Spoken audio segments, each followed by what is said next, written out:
नमस्कार, Shri Ram media news channel में आपका स्वागत है। राष्ट्रीय जनता पार्टी के राष्ट्रीय कार्यकर्ता सम्मेलन की कुछ झलकियां प्रस्तुत हैं।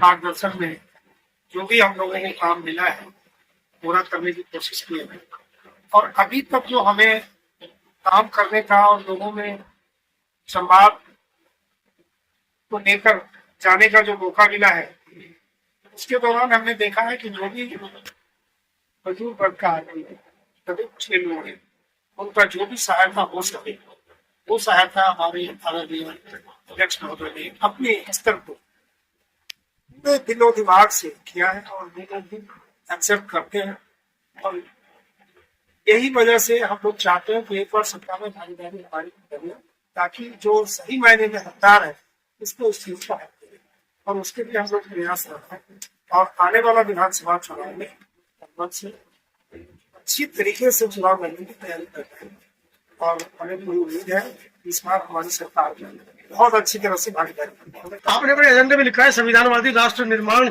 ही आपका मुख्य एजेंडा है, पहले नंबर पर एजेंडा लिखा हुआ है। तो आपको लगता है कि वर्तमान में संविधानवादी राष्ट्र जो है नहीं चल रहा है उसमें फर्क तो है जी। संविधान मतलब जो संविधान के हिसाब से चलना चाहिए उसमें कुछ फेरबदल भी हुए हैं। जब जाहिर है सभी लोगों को नॉलेज में है कि कहाँ वो चेंज कर रहे हैं कहाँ नहीं कर रहे हैं और जो भी चेंज कर रहे हैं वो गरीब और मध्यम वर्गों के लिए नहीं है। तो जितने भी चेंज कानून बनाए हैं वो मैक्सिमम कानून को देख लीजिए, जो पॉलिसी आ रही है उस पॉलिसी को देखिए, वो सब अपर क्लास के लोगों के लिए है, जैसे कि अंबानी है, अडानी जी है और भी इस तरह के जो उद्योगपति है तकरीबन उन्हीं लोगों के लिए वो पॉलिसी बनाते हैं, उनसे पैसा लेते हैं और उन्हीं पैसों के दम पे चुनाव जीतता है। जनता उनके पक्ष में नहीं है लेकिन पावर और पैसा की वजह से वो खेल होता है और वो सरकार बनाते हैं। भारती जी, 9 अगस्त को तमाम संगठनों ने कॉल दी है कि भारतीय संविधान निर्माता की जो स्टैचू हटाई गई है संसद भवन से, उसको लेकर बड़ा रोष है खासा, उस पर आपकी पार्टी का क्या स्टैंड है? मैं इसका विरोध करता हूँ। बाबा साहब अम्बेडकर इस देश के महान नेता थे, हमारे संविधान के निर्माता थे, उनका स्टेचू लगना चाहिए। उसका हम जो किया है ऐसा इसका हम 9 अगस्त को जंतर मंतर पर विशाल प्रदर्शन भारत बंद का आह्वान किया है, आप समर्थन करते हैं? समर्थन करते हैं जी। खैरालिया जी, जरा पार्टी के बारे में कुछ बताएं और हमारे दर्शकों को अवगत कराएं किस तरीके से आपकी पार्टी काम कर रही है और किन किन दिशाओं में बेहतर काम किया है अभी तक। साथियों, मैं पार्टी में भी कुछ दिन पहले मैंने ज्वाइन किया। उससे पहले मैं एक सामाजिक संगठन आवाम में काम करता था पूरे भारत में और हम चाहते थे कि देश में जो ये व्यवस्था है, जो गैर बराबरी की जो व्यवस्था है, ये खत्म होनी चाहिए।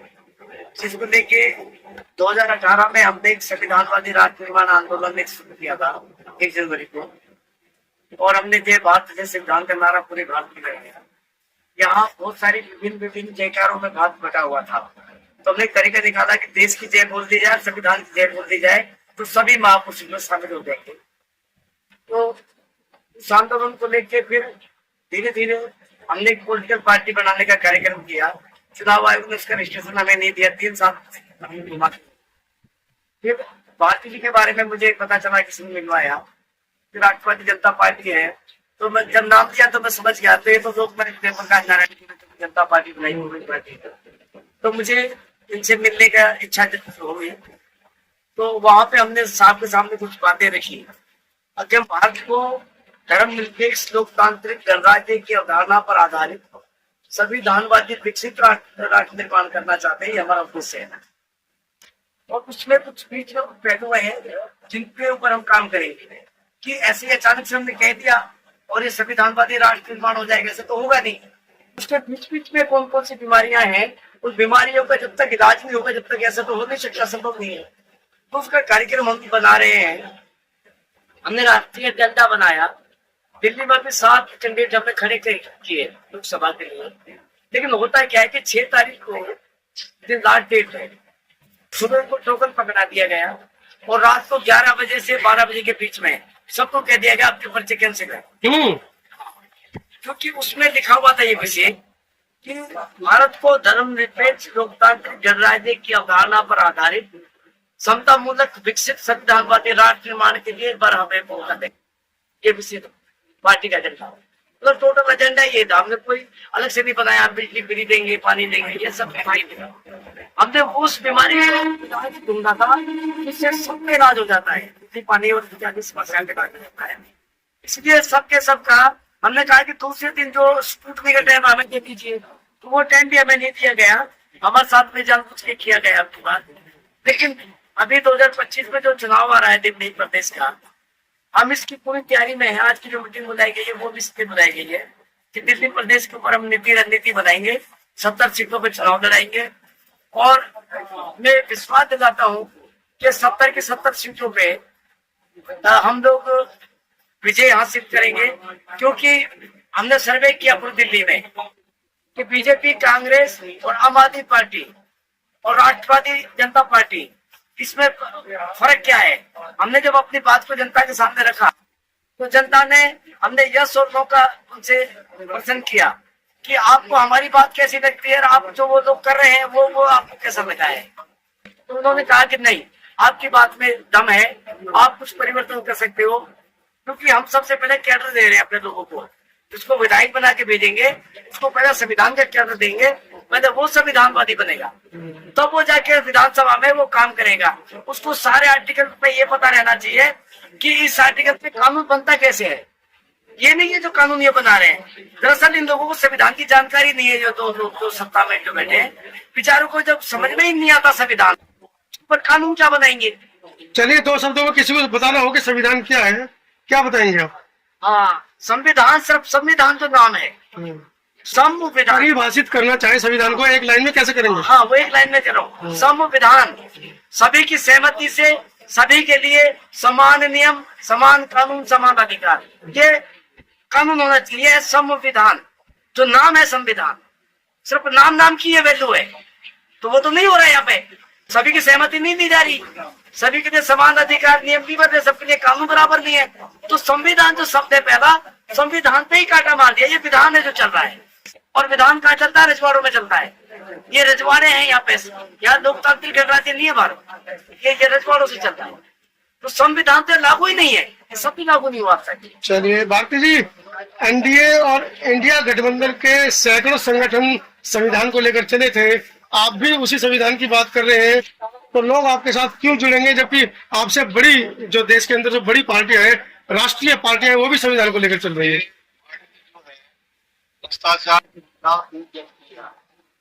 और ये पार्टी लोकनायक जयप्रकाश नारायण ने स्थापित किया है जनता पार्टी के नाम से, और वही जनता पार्टी का संविधान है, वही पार्टी है, सब कुछ वही है, केवल राष्ट्रवादी इसमें एक समय जब नरेंद्र मोदी जी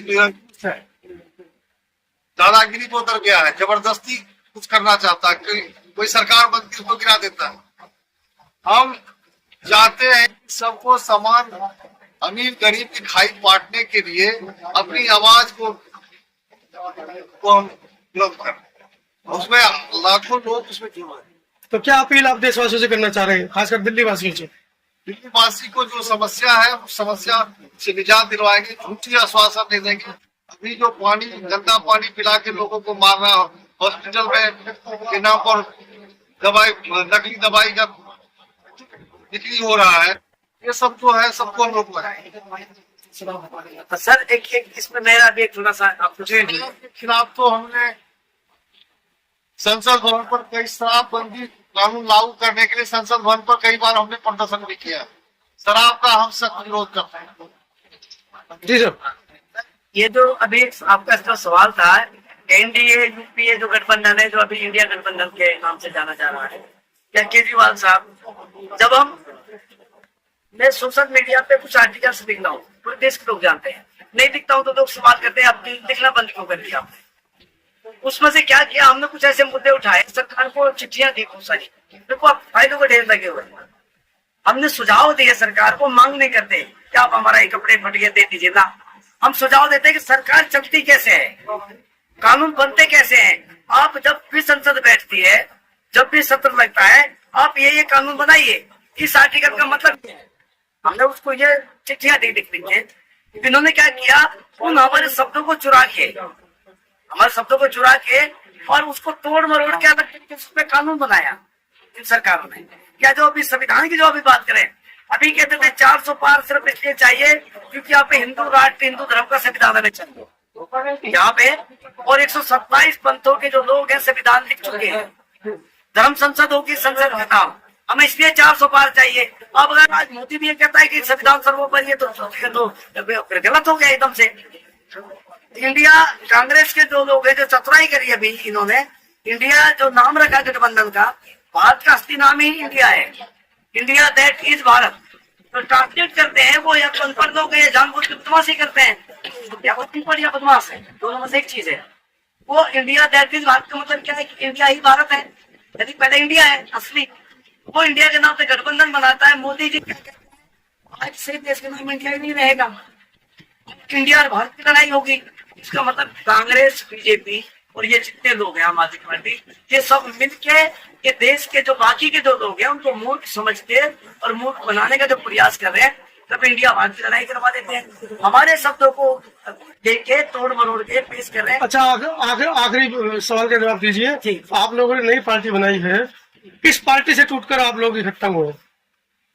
किस पार्टी से? इससे आपने पार्टी बनाने से पहले पार्टी में रहे ना आप लोग, किस पार्टी से टूटकर, किस पार्टी से नाराज होकर आप निकले? जनता पार्टी में थे, जनता पार्टी में है। ये जनता पार्टी, राष्ट्रीय जनता पार्टी है। मैं लोकसभा का चुनाव जनता पार्टी से लड़ा, राष्ट्रवादी जनता पार्टी से लड़ा। जनता पार्टी थी, भाई कुछ बीएसपी से होंगे, कुछ बीजेपी से होंगे, कुछ आम आदमी पार्टी से होंगे, सब पुराने लोग। देखिए सब लोग पुराने आदमी है, रही समय पे सपोर्ट करने। अगर आप आज हमारे को कैंडिडेट नहीं चुनाव लड़ने दिया तो किसी न किसी को वोट तो देंगे और जो पसंद आएगा उसको वोट देंगे। तो इस देश में आप पत्रकार बंधु हुए, आपका बड़ा बड़ा धन्यवाद है, आप जनता की आवाज पहुंचाते हैं। इस देश में विधायिका, कार्यपालिका, न्यायपालिका बिल्कुल एक हुकुम के ताबेदार बन गई है। मीडिया पे भी जनता की नजर है। हमारे जैसे लोगों की मीडिया की तरफ एक उम्मीद करते हैं कि शायद मीडिया हमारी आवाज को उठा के उस बात को जन जन तक पहुंचा सकता है जो हमें भी नहीं मालूम है।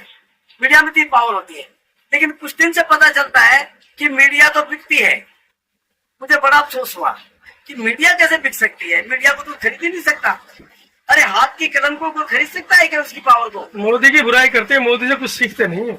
मैं मोदी से, हाँ, जो दिन मोदी से सीखने लग जाऊंगा ना, उस दिन तो मैं, आज मेरी बेटी और घरवाली भी है, मुझे छोड़नी पड़ जाएंगी। पहली शिक्षा तो ये मिली मोदी जी से मुझे कि बीवी को छोड़ दो।